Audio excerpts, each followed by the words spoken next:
Let's see how publishing on Divhunt works. For this example, let's change this text here into something like new text, hit the save button, and let's change the background color of this section. Let's make it a little bit lighter. And now if I'm to open this into an actual browser, you will see that I immediately see all the changes that I've made since I'm the admin of this website.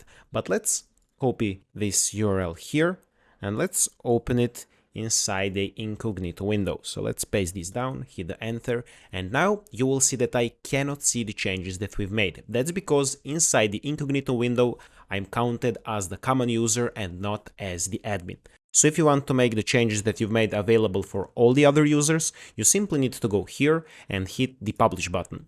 Here you need to wait a few seconds for your website to be published, and now we can go back to the incognito mode, hit the refresh button, and you will see that we can see all the changes that we've made. That's because the publishing basically updates your website for all the other users.